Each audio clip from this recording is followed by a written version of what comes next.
हाँ, बिस्मिल्लाहिर्रहमानिर्रहीम। आज हम नेक्स्ट टॉपिक शुरू कर रहे हैं और वो है बेसिकली क्या, energy of electron in a shell. तो देखिए, किसी भी चीज की एनर्जी को मालूम करने के लिए, उसकी टोटल एनर्जी को मालूम करने के लिए हम क्या करेंगे, हम राबता करेंगे उसकी काइनेटिक एनर्जी के साथ और उसकी पोटेंशियल एनर्जी के साथ। तो E बराबर है basically kinetic energy plus potential energy. ठीक है, किसी भी चीज की एनर्जी को मालूम करने के लिए आपने उसकी काइनेटिक एनर्जी और पोटेंशियल एनर्जी को सम करना है, प्लस करना है। ठीक है, अब काइनेटिक एनर्जी को हम कैसे मालूम करेंगे और पोटेंशियल एनर्जी को हम कैसे मालूम करेंगे? तो देखिए, बेसिकली हमारे साथ जो है ये काइनेटिक एनर्जी का सिंपल इक्वेशन हमारे साथ है हाफ mv², हाफ mv²। और जैसा कि आपको पता है कि कल जो रेडियस का इक्वेशन में कैलकुलेट कर रहा था, तो वहां पर मैंने एक इक्वेशन जो है ना बनाया था, अगर किसी को याद हो। ठीक है, और इसमें हमने डिराइव किया था कि ये जो mv² जो है, कौन सा, ये जो mv² जो है, काइंडली इसको नोट करो, ये वाला जगह, ये जो mv² जो है, this is basically equal to what, ze² divided by 4 pi epsilon not r। शाबाश। अब अपने जो प्रीवियस नोट्स है उसमें देखो, ये जो mv² है ये बेसिकली बराबर है ze² divided by 4 pi epsilon not r का। ठीक है, तो क्या हम इस mv² की जगह ze² divided by 4 pi epsilon not r लगा सकते हैं? हाँ, बिल्कुल लगा सकते हैं। So kinetic energy is equal to half into what, शाबाश, ze² divided by 4 pi epsilon not r। तो अब ये 2 जो जब 4 के साथ मल्टीप्लाई हो जाएगा तो हमारे साथ काइनेटिक एनर्जी का इक्वेशन कुछ इस तरह बनेगा। काइनेटिक एनर्जी का जो इक्वेशन है वो कुछ इस तरह बनेगा, देखो, सॉरी,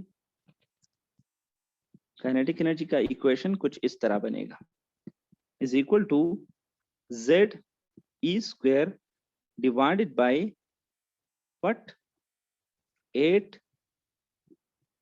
जमान अब अल्पिन कोर के पास शेयर मोबाइल आगा 8 पाई एप्सिलॉन नॉट r।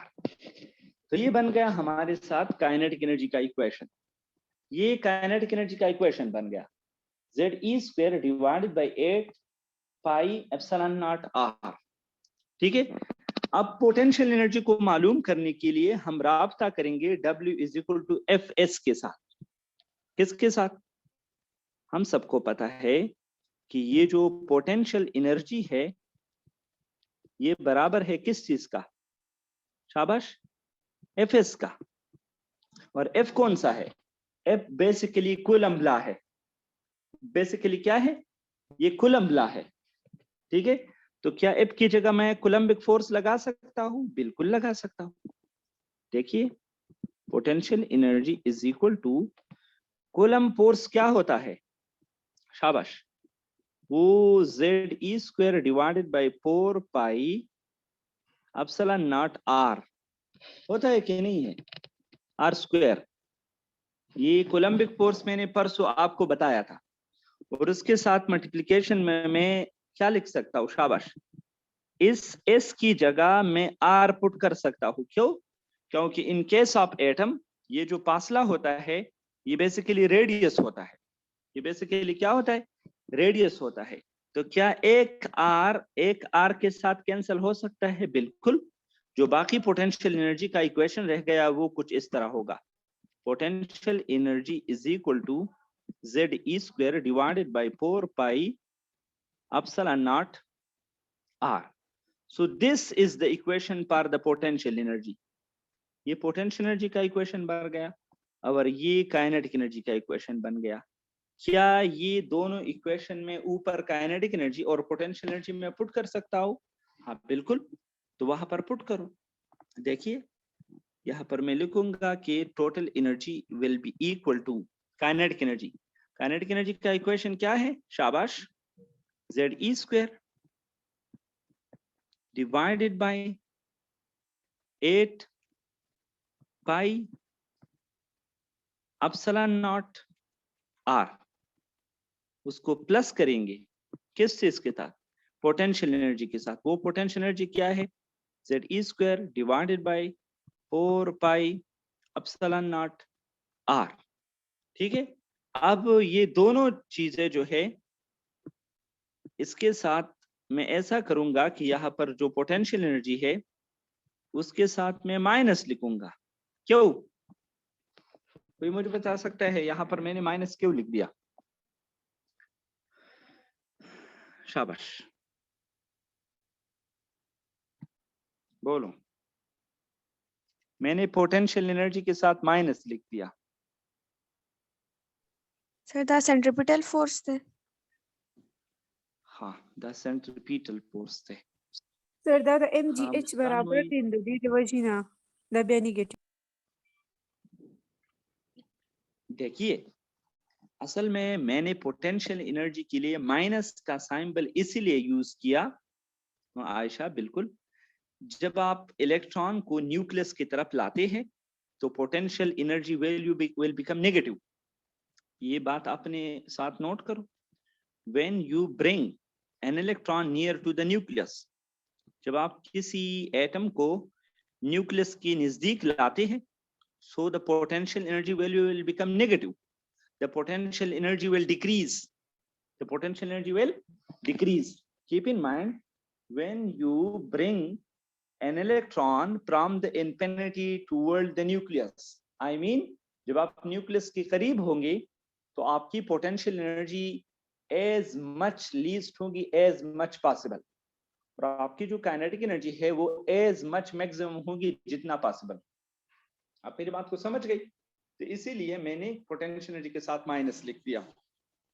अच्छा, अब ऐसा करते हैं कि इस इक्वेशन को मजीद सिंपल करते हैं। कैसे? देखिए आपने ZE² को अपनी जगह लिखना है, फिर 8 पाई एप्सिलॉन नॉट R को लिखना है। प्लस और माइनस जब दोनों एक दूसरे के साथ मल्टीप्लाई हो जाएंगे तो क्या बनेगा? प्लस बनेगा कि माइनस बनेगा? माइनस बनेगा ना। ठीक है, तो माइनस बन गया। फिर आपने लगाना है ZE² divided by 4 pi epsilon not R, ये आपने लिखना है। ठीक है, अब दोनों का LCM लेना पड़ेगा।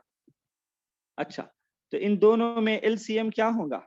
बोलो, इसका LCM क्या होगा? 8 pi epsilon not R will be the LCM। क्यों? क्योंकि R इसमें भी है और इसमें भी है, तो इससे एक R हम लेंगे। एप्सिलॉन नॉट इसमें भी है देखो और इसमें भी है, तो एक एप्सिलॉन हम लेंगे। पाई इसमें भी है इसमें भी है, तो एक पाई लेंगे। अलबत्ता इसमें 8 और 4 जो है वो दो हिस्से है, तो दोनों इवन हिस्से है, तो इवन हिस्सों में हम कौन सा हिस्सा फिर LCM लेते हैं? बड़ा। जो हिस्सा बड़ा होता है वही हम LCM लेते हैं। अच्छा, अब बोलो, अब 8 पाई एप्सिलॉन नॉट R को किस वैल्यू से मल्टीप्लाई करूं ताकि उससे 8 पाई एप्सिलॉन नॉट की वैल्यू आ जाएगा? 1 के साथ, और वो 1 जब ऊपर ZE² के साथ मल्टीप्लाई हो जाएगा तो क्या ZE² अपनी जगह नहीं आएगा? आ जाएगा ना। ठीक है, अब नीचे देखो, नीचे जो है 4 पाई एप्सिलॉन नॉट R है, इसको मैं किस से मल्टीप्लाई करूं ताकि 8 पाई एप्सिलॉन नॉट इससे आ जाए 2, और उस 2 को जब मैं ऊपर ZE² के साथ मल्टीप्लाई करूंगा तो बन जाएगा 2ZE²। 2ZE², क्या बनेगा? 2ZE² इससे बनेगा। आप मेरी बात को समझ गए ना? 2ZE²। ठीक है, अच्छा मैं बोर्ड को थोड़ा साफ करता हूं। Okay, so now let's simplify the equation further. So हम E लगाएंगे, और आपको पता है जब आप ZE² से -2ZE² करते हैं तो हमारे साथ वैल्यू आ जाएगा -ZE² divided by 8 epsilon not, ठीक है, 8 pi epsilon not, sorry 8 pi epsilon not, और साथ में हम लगाएंगे R। अब R का इक्वेशन हमारे साथ तो परसों निकला था ना, R का अपना एक इक्वेशन है, और R की जो इक्वेशन है वो क्या है, देखो शाबाश, Z की जगह अब मैं कुछ इस तरह लिखूंगा कि E will be equal to -ZE² divided by 8 pi epsilon not.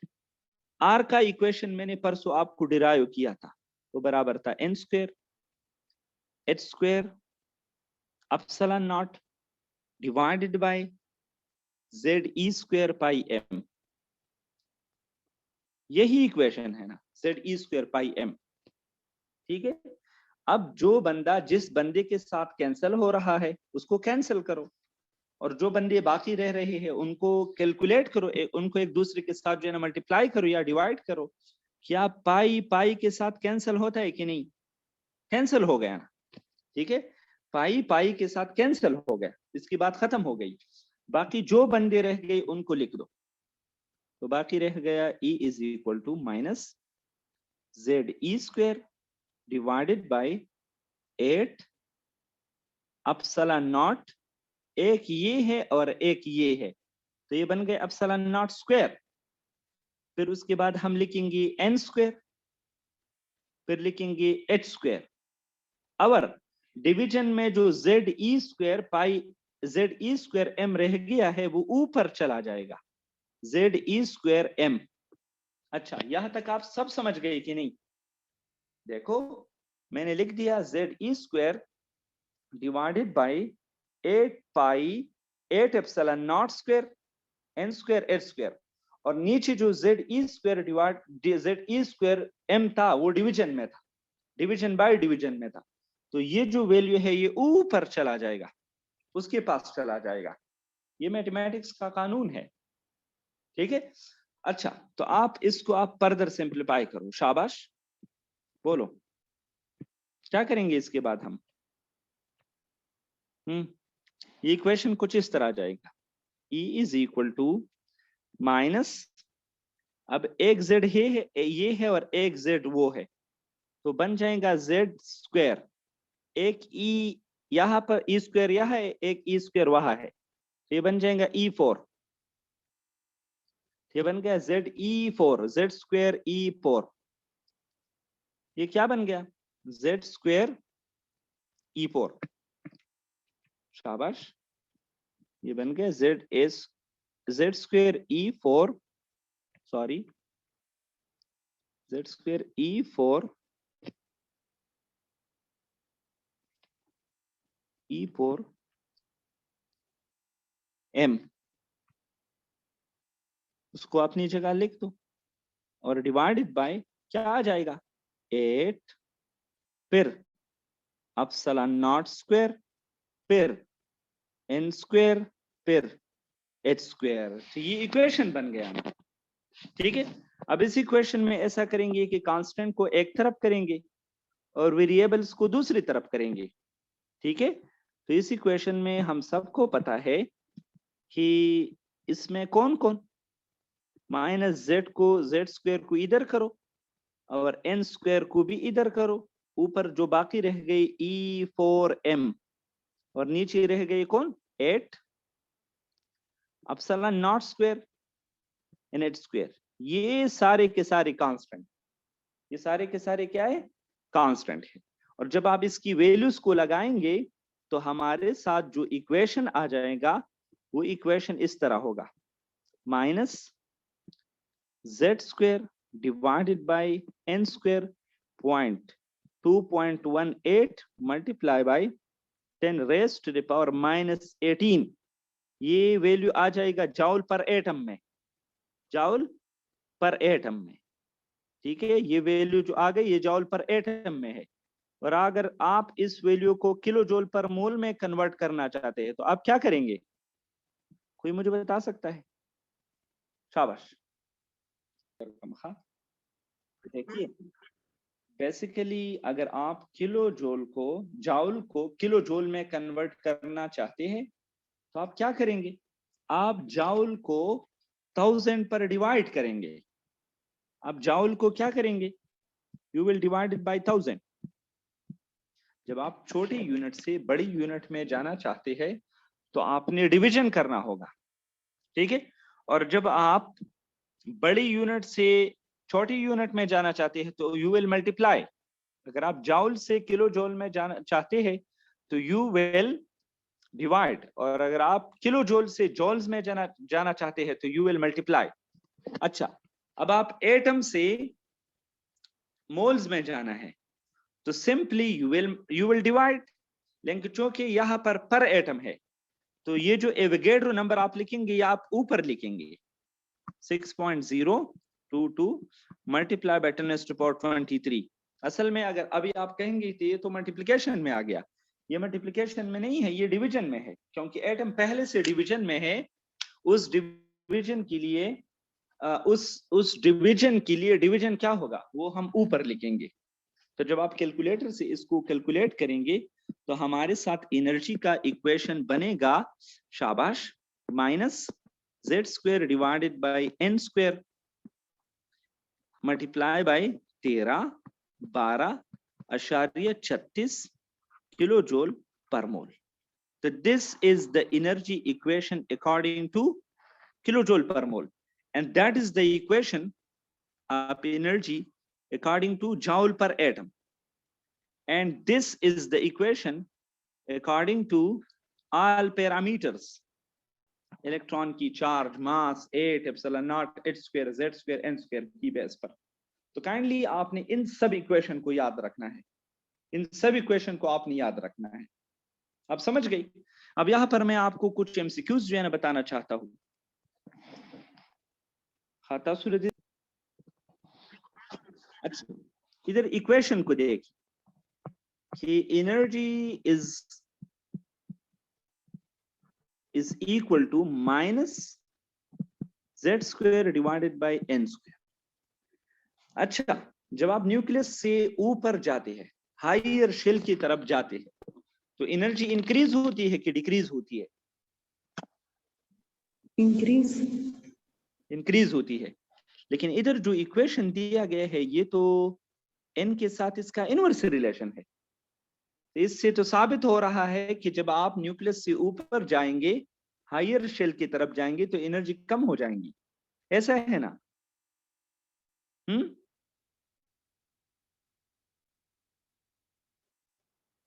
शाबाश,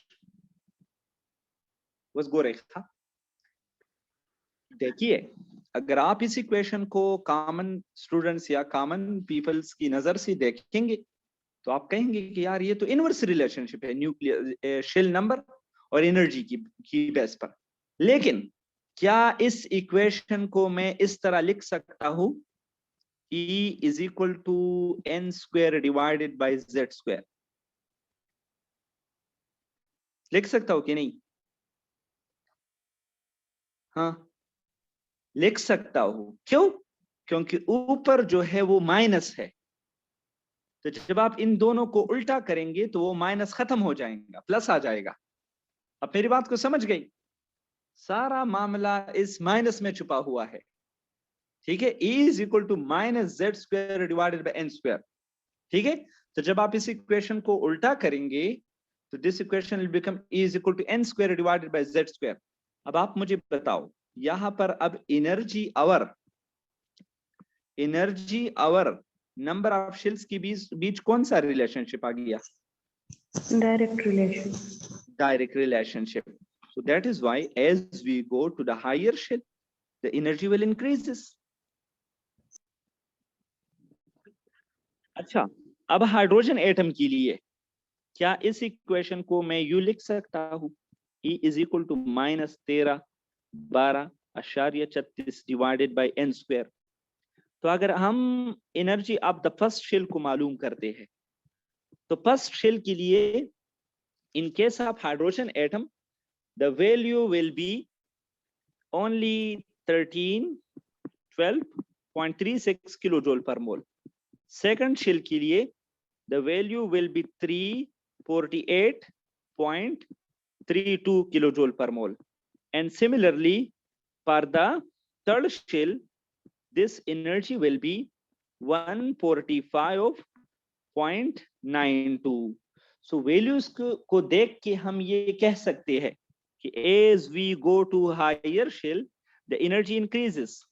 This is smaller energy, this is a little more energy, and this is very large energy. जब आप higher shells की तरफ जाएंगे तो energy will be increases.